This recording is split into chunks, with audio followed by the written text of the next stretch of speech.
Man eats bread, whether there's a revolution or there's not. Yes, man eats bread, even if his comrades wind up dead. Yes, man eats bread between the rising and the bed.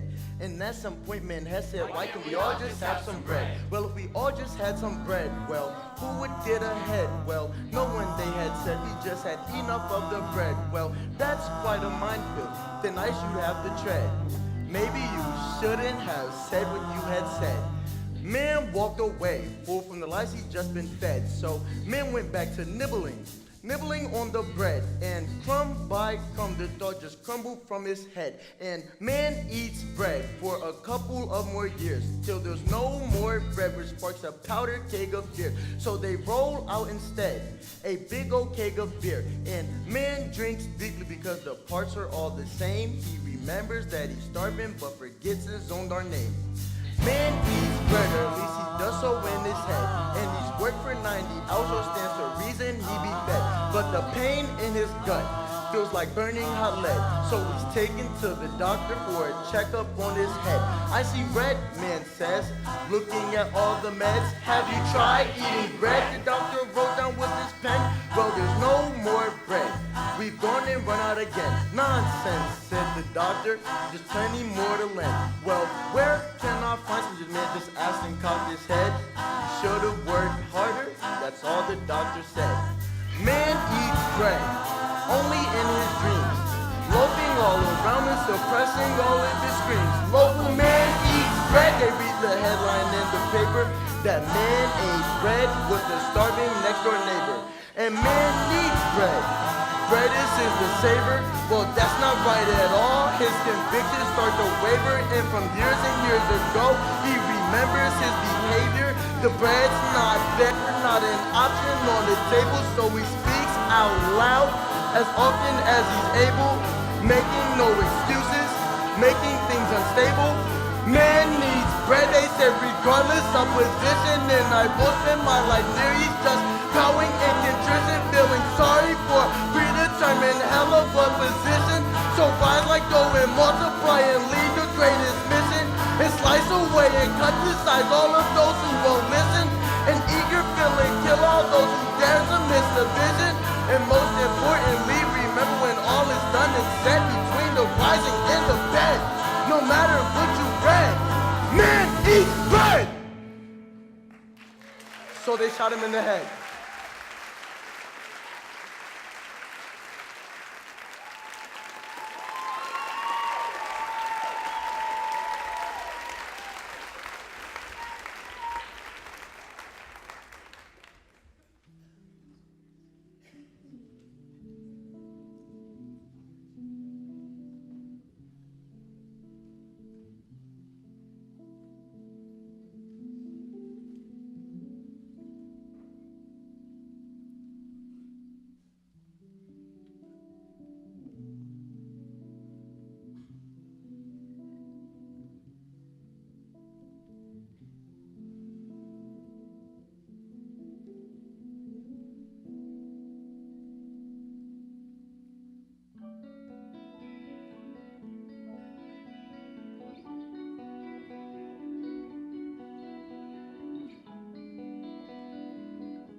I just wanted to say goodbye.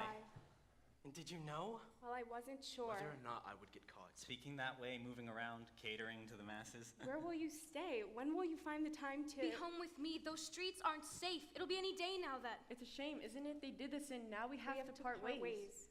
But this should all be over soon, and I know this will be hard since... And since... Well, since... Since Dad.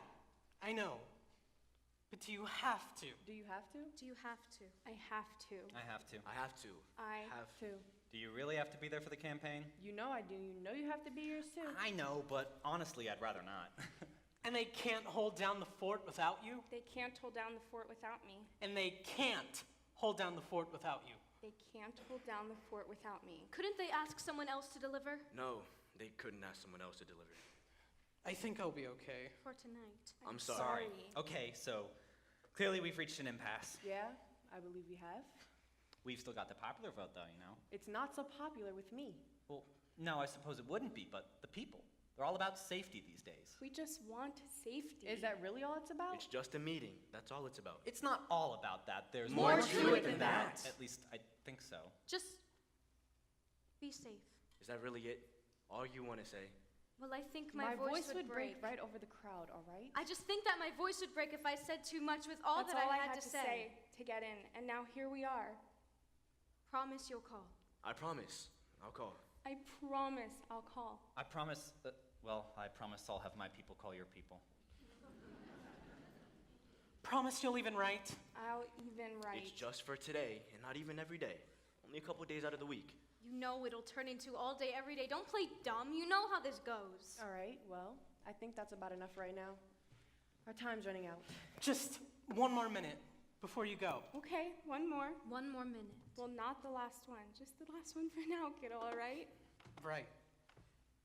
Are you sure you have to? I have to. How long again? 2 more years. 13 months. One night. That seems so long. I know, but time will fly. How far are they taking you? Not Far. far. I don't think you're telling me the truth. Baby, believe me, I wouldn't be going if I didn't have to. Now I need you to breathe. Breathe? Trust me, I can take care of myself. I know how to be careful. I love you. You love me. I love you. You love me. me. I'll always love you.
Simulation status report. Simulation incomplete. Running at 83%. Diagnostics running. Estimated time until completed, 15 days, 7 hours. Beginning the first set of subjects now could have unforeseen results. We have extended the deadline too far already. We're running out of time. Bring them in.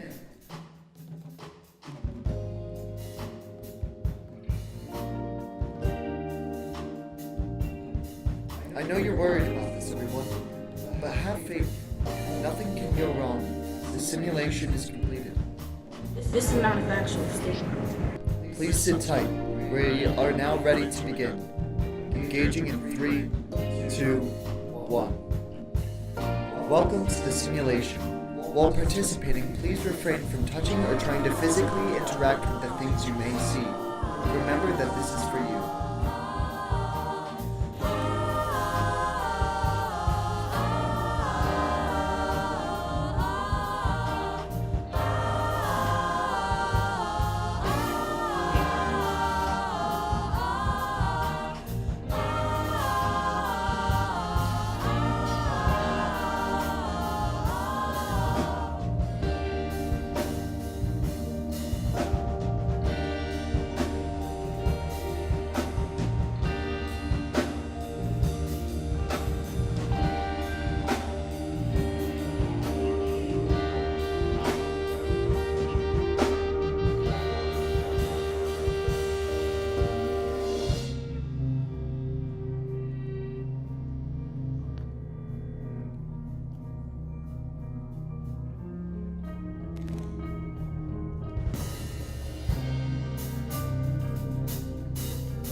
Calm down.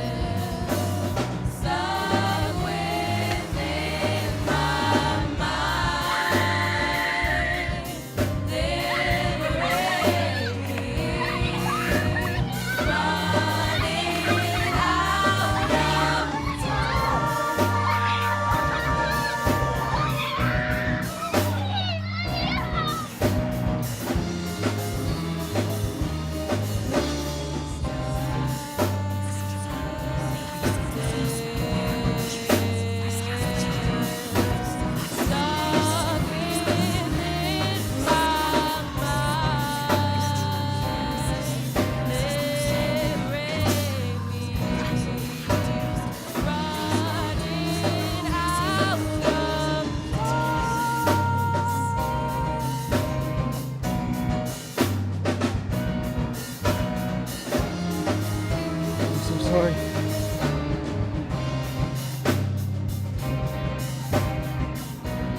Systems have been compromised. Beginning reboot in 10, 9.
Good morning.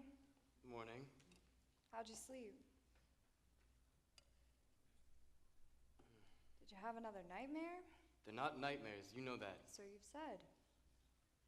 So, what are your plans for the day? I don't know. I'm probably just gonna finish cleaning and read my book. Why? Is that all? Is there something else I should be doing? No, I was just asking.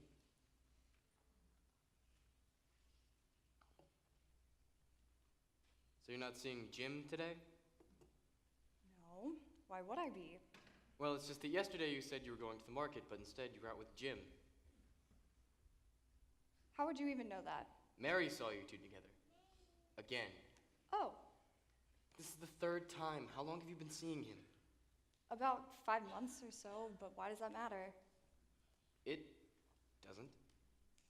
What's that supposed to mean? It just doesn't matter. It obviously does. I can tell you're upset. We never talk. And when we do, we argue. What happened, Charlotte? We're supposed to be on the same page. We haven't been on the same page since... Since Korea? Yeah. So what now? I don't know, Richard? You're my wife. We're supposed to communicate. And we used to. That's such an important part of marriage. I'm sorry I'm not the same person I was. And I can't be the husband you want me to be, but I'll find a way, I promise.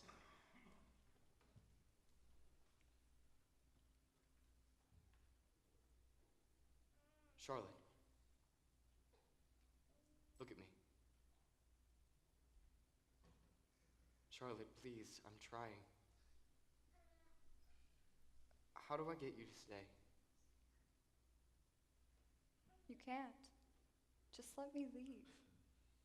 Please, I'm trying. Not hard enough. I want a divorce.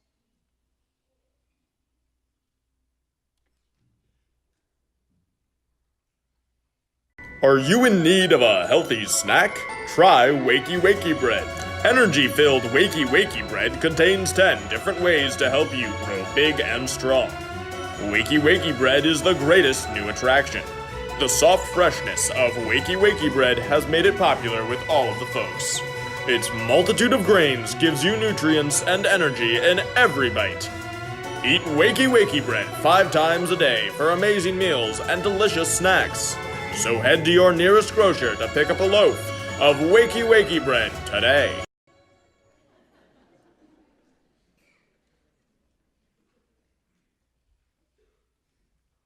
Ray, what are you talking about that you have HIV? That's not possible. You just have swollen tonsils, okay? Come here. The doctor doesn't know what he's talking about, okay? Why would he tell you something like that? Does he want you to panic, huh? Why would he tell you if he wasn't 100% sure? After he told me, before I left, he didn't shake my hand. Ray. Ray. What? Ray. What? How could you? What are you saying, huh? Who was it, Greg? Are you saying I'm gay?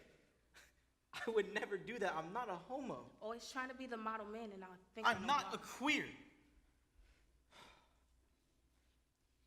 Dr. Schaefer said he thinks it was from the transfusion, from after the accident. Oh, yeah? And how many transfusions have you gotten, Ray? You're not a hemophiliac. You don't get thousands upon thousands of transfusions. It can happen. And what are you going to do?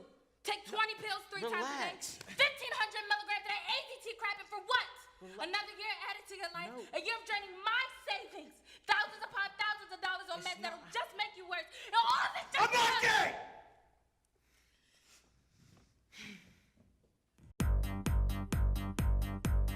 Are you feeling flabby and out of shape? If so, it's time to jazzercise with Get Jazzy. Get Jazzy is a fun way to get in shape and stay in shape. And even if you don't need to lose the weight, think about how good Get Jazzy will make you feel. Next time you're headed to the gym, head to a Get Jazzy class instead.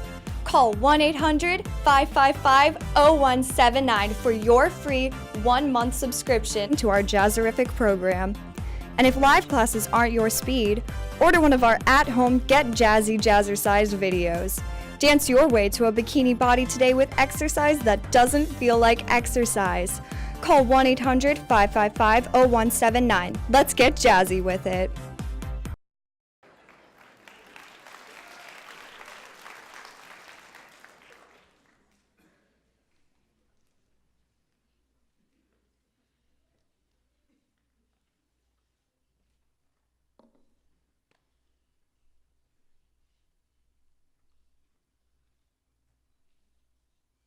So So what, I slaved away half the day and you're not even gonna... Hello, earth throwing. Seriously, Rowan, doing this again. What? He only had so long, Rowan. We knew that, okay? I understand he's your dad. I get it. In the beginning, being upset is understandable. But this has been coming for years now, Rowan. Years. You should have been prepared.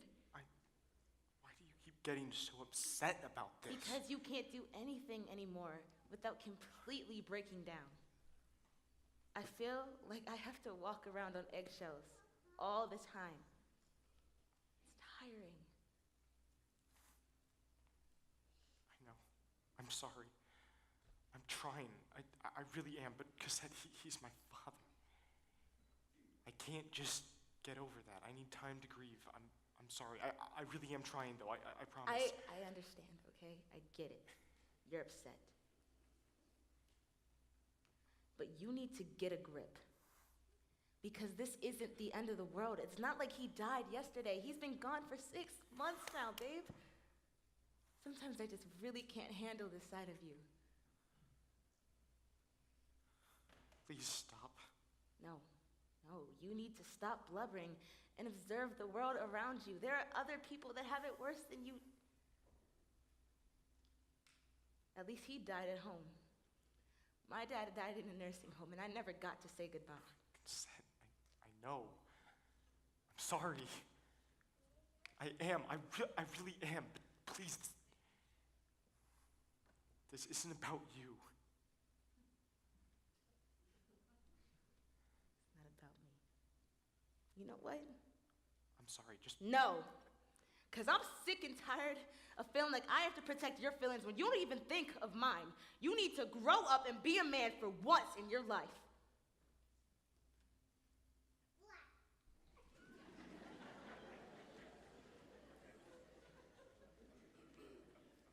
I don't think of your feelings. That's what I said, isn't it? I don't think of your feelings. Do you even realize how awful you're being right now? No, my God, seriously, you need to stop. This is exactly what I'm talking Jesus about. Christ, Cassette! I don't want to live in a world with one person I love the most tells me to just grow up and deal with it, okay? He's my father, and he's gone. This takes time, okay? I need to be able to grieve and feel emotion that's healthy. I'm allowed to be upset, okay? I don't see why you can't understand that. Well, what do you expect me to do about it? Okay? Just go.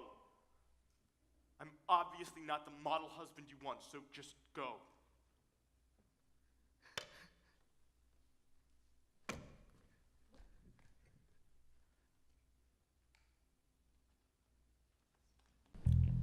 Time for a true power match. How does Powerclip hold up against the neon zombie horde? Who'll come out on top? This player may be outnumbered, but with Powerclip, they don't need to break a sweat. Whoa! With Powerclip's automatic trigger, target locking in a seemingly infinite charge, there's no way these brainless bums can make a meal out of him.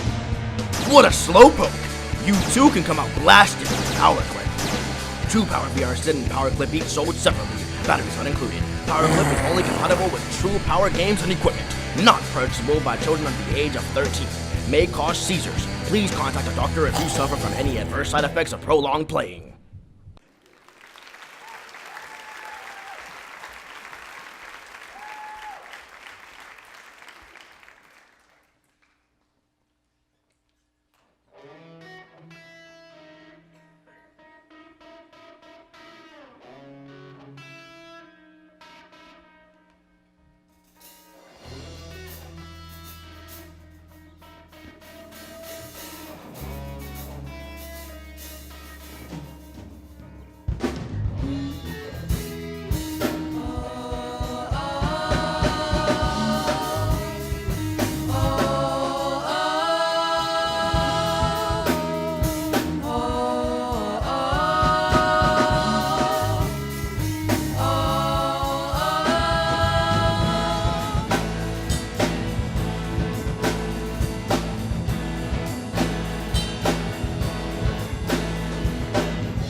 Too many ways can escape.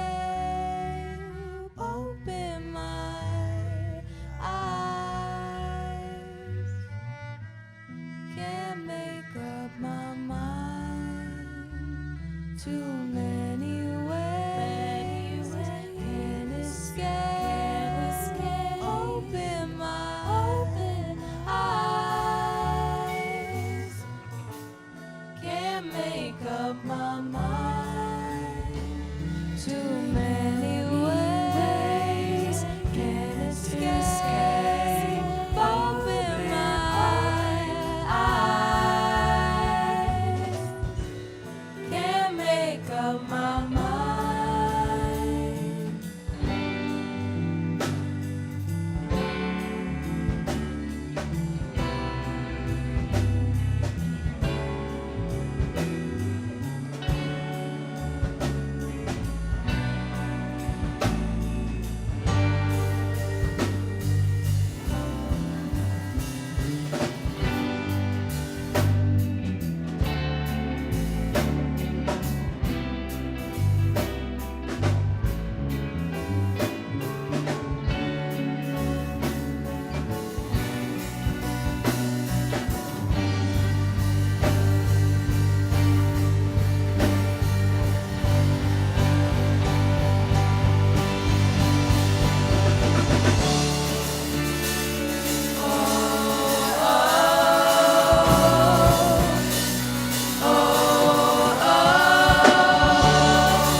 Another nightmare, hon? Well, how about a story? How's that sound? About what? You'll just have to wait and see. Once upon a time.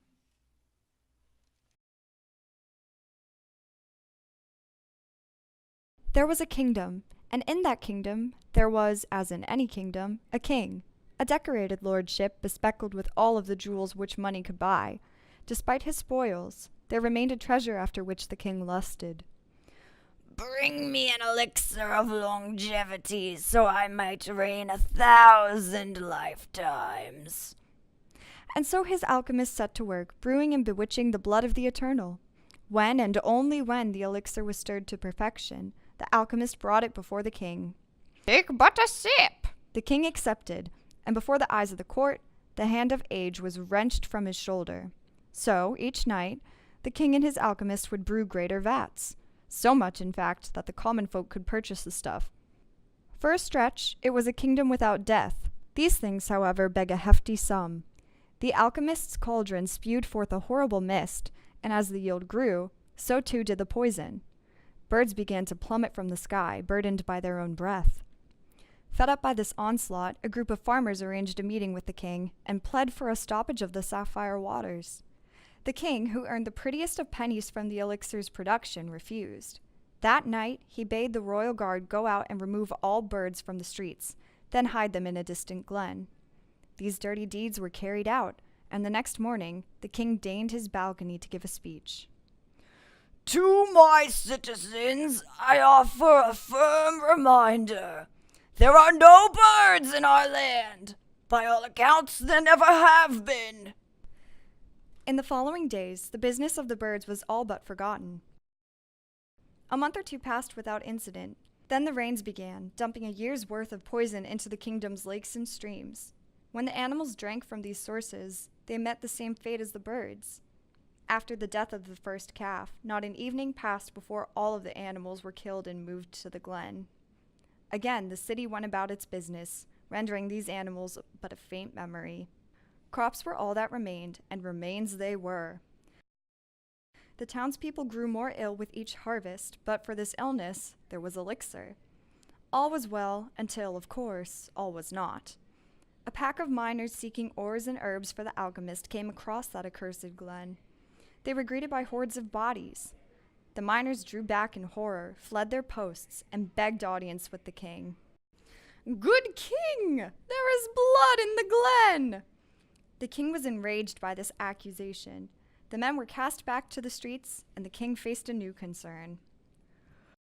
How do I gain my people's favor again? Ah! The bishop! Bishop Rose was a withered man, seldom called upon in matters of form and government, save for circumstances most dire. The king tasked the bishop with placating his people. "Friends, the church has come upon a mass grave in Rivenwood Glen. Our cardinals noted the stink of sin about the place. We have concluded that this was the former residence of pagans and traders alike. From this day forth, animals are to be shunned from thought, hunted across land and sea." And so it was. For many days the city bustled in its fashion, but there were those who sensed a displacement of candor. They seemed to recall the animals. They remembered songs and wings, though not a name. Conspirators congregated in whispers, and soon there was a transmutation from talk to action. These seekers and skeptics, they left their beloved kingdom. They too were painted as traitors, brothers to the animal. But this did not trouble them. The bishop, the alchemist, and the king would condemn any who minded the glen, but away from the walls of the castle they held no power. One day, in their search for a new home, the people came upon a great cave, overgrown with bindweed. From its mouth, there spilled a lost treasure, a heap of crow's eggs. With this sight, the townspeople, all those who cared, they spoke the word home. And in that kingdom, like no other kingdom, there were ne'er a king.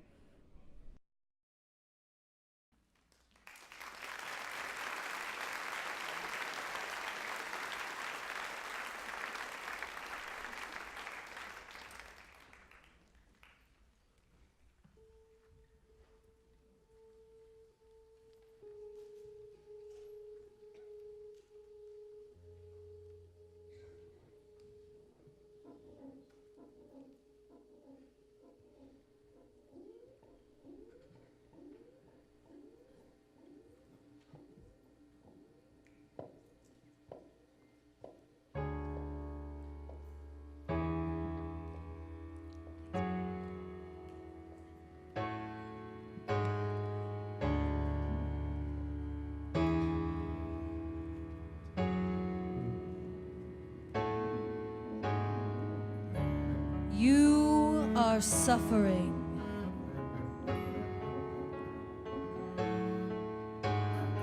The system is flawed.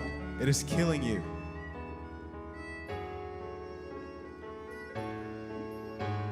Something needs to be done. You are the only one to change it. There's nothing stopping you. It's the right thing to do. Who else will take the helm? Every revolution starts with one voice. You could be that voice. Don't you want to be a symbol of hope? Hope provides strength. Don't let them hide it away. You deserve so much better. You all do. What they've done defies basic human rights.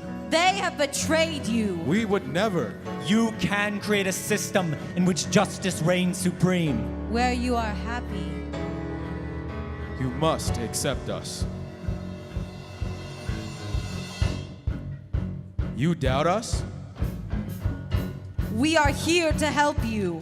Fear and insolence will only further divide your cause and create undue harm. You're not listening. We know more. We've seen this before. We speak the truth. The truth derived from infinite variations of tragedies stirred by the feeble human nature. There is no power you can summon greater than ours. We will shape the future.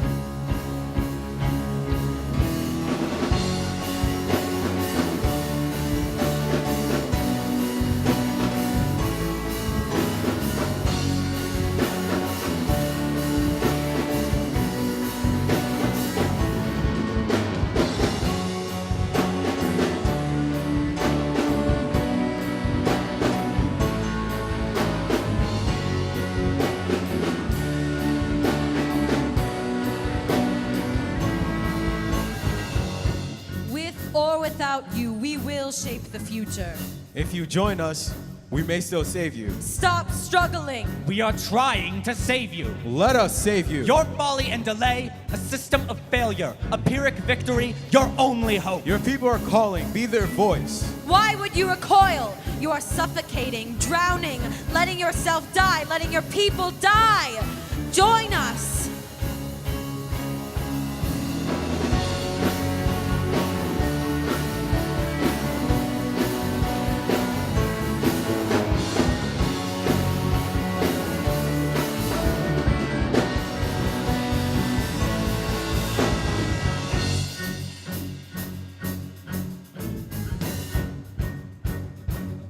Be a leader. Face the revolution. You alone could be the hero.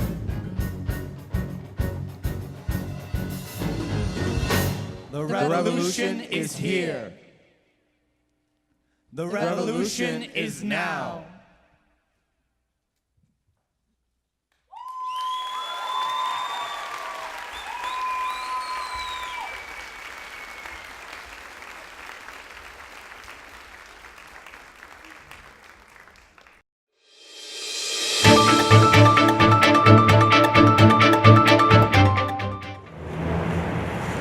It was 1 year ago today that the Treaty of Galahad was signed. It marked the end to a bloody, worldwide revolution that had waged for over 30 years.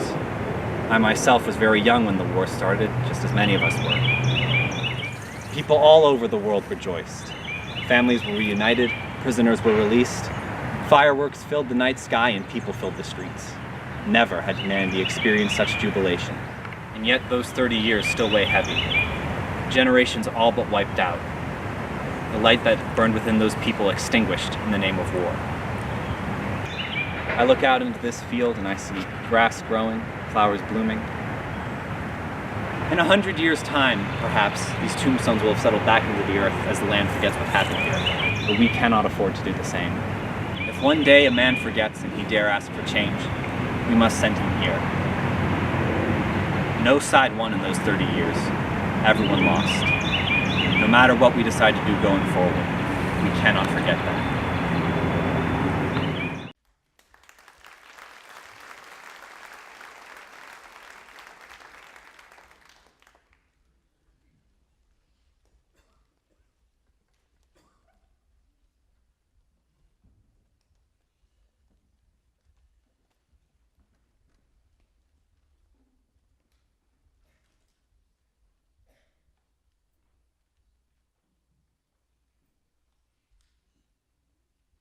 There's this feeling, and I wish I could name it to you, but I can't.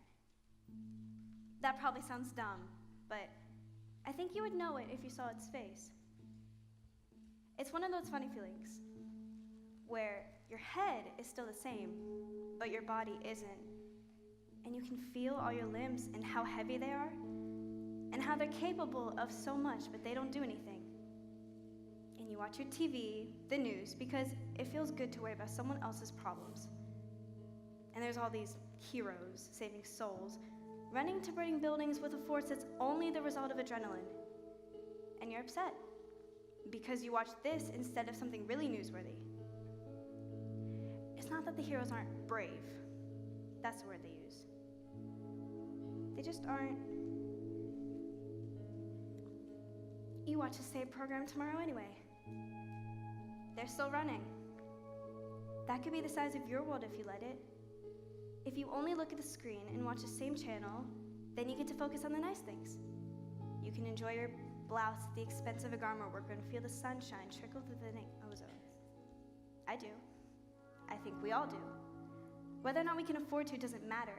Things just change and happen like that, and we grow up and the world moves on while pretending to bring its heroes with it so it looks nicer than it is. The first time someone asked you to describe yourself, you're what, 4, 5? You probably said something like, I have blue eyes, I'm shorter than mommy. As children, our idea of self is illustrated through very concrete, observable terms. How old were you when someone asked you how you were feeling and you could respond truthfully? It isn't as easy. We still don't describe ourselves with integrated emotional self-portraits usually. Maybe you, as a child, would have said something like, today I'm happy. I like to play with Amy. We all had an Amy growing up. My world revolved around mine. At the end of summer, in the few weeks before school started, Amy and I spent almost every day together. Her dad was renovating their house then at the end of the street. It had these great big windows, bigger than Amy and I, that let in the light and welcomed the South Floridian breeze. It felt like home there, even if it didn't present much potential as one. Sometimes we'd play house there on rainy days, our imaginations filling in blanks made by exposed beams and subfloors. Her dad was stoking the outside that day. I remember because it was so ungodly hot, but we weren't allowed inside. Maybe we were drawing in the streets with chalk or weaving dead grass together while we whined. Really, I guess what we were doing that day isn't so important. We could have been doing anything and it wouldn't have made any marginal difference. Maybe that's the worst part, knowing that anything you could have changed would have been in vain. Why change anything then, you know? That day is riddled with blanks in my memory, but I still hear their van tires screeching on the chalk-covered pavement. All I remember is how loud they were. They were so loud, much louder than the other men who usually populated the cul-de-sac. I couldn't tell you how many men there were. It was arresting, the fear and the persistent ecstasy, but I couldn't do anything. I must have started crying. It's probably what I did, I don't remember. Her whole family had to come outside, and the men helping her father too. They left with the loud men in the vans. When Amy looked back, she looked so sorry. A child's eyes should never have to look sorry like that. Nobody's ever should. I wonder now, every time the cameras pan to government-issued sheets lying stiff on softer concrete, if Amy's back aches my own back against our leather sofa. I wonder if her feet hurt, are they blistered? Does she walk differently now?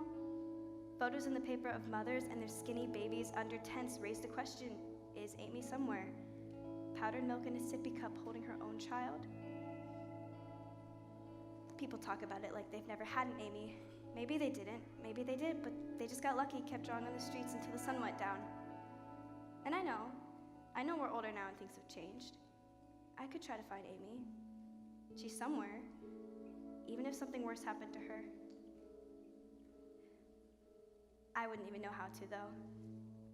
I wouldn't know if I could handle it if something worse did happen. Somewhere could be anywhere in a really big world. So for now, I'll donate and watch the news and simmer because that's all I can do. And when that gets to be too much, the anchors will introduce a fluff piece. I guess that's all the house has got to be. An unfinished fluff piece, a dream. At the heart of the dream was Amy's father in all his idealism. His identity remained in what he created, his family, the home they built, the adobe facade that held it all together. It was the same dream the men had for themselves and their children in the vans, I'm sure. And I'm sure it's the same dream their fathers had and so many jumped before. It brings people here even when there isn't much certain potential. And it makes the nice things seem abundant. It makes something out of a little more than nothing. The families they show in the white tents on the news are just as deserving of the dream, and they've manifested it too. They are home with each other, holding skinny babies lovingly, swaddling them in government-issued sheets. We've got something to learn from that. And that's why I think of Amy now. Every time I pass a fixer-upper with terracotta shingles, with windows bigger than children, so close to being someone's dream home, and I feel that feeling a little differently than before. It isn't guilt or fear or contempt. I can't put it into concrete, observable terms. Today, I don't know. I hope that wherever Amy is, she's home. She was always good at that. I still have blue eyes. I walk the same as I always have. I'm not brave in any sense of the word. My world, whether I asked it to or not, is still affected by things I had no control over and could not change. I could do better. I'll try. I owe that much. I'll do my best to do more brave things. People are gonna lose their Amy's. It's always been that way. I don't know how to fix it. My world, our world, doesn't revolve explicitly around that. The order's all mixed up. My world sits at the center of another unfair orbit, and it all keeps running. Maybe it's time I try catching up.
Faces are missing, never thought I'd miss at all.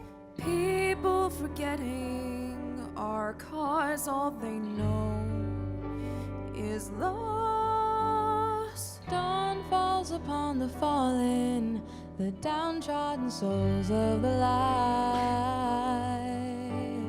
Hope on the horizon in our reach, we seek to find.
except for when they don't.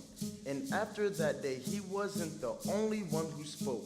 But man needs bread, they said, starting at a whisper, growing to a yell with a mob of pointing figures. And man should eat bread, and they could if they tried. And so they rise to power, grasping hands with a smile, hoping for a second chance to make it all worthwhile. And for a second, all is right and nothing is defiled. But man has way of morphing into child, boasting a deck of cards which all seem to be wild. And after years of untold fortune, man is surely fed. A piece slips just an inch, and man asks for bread.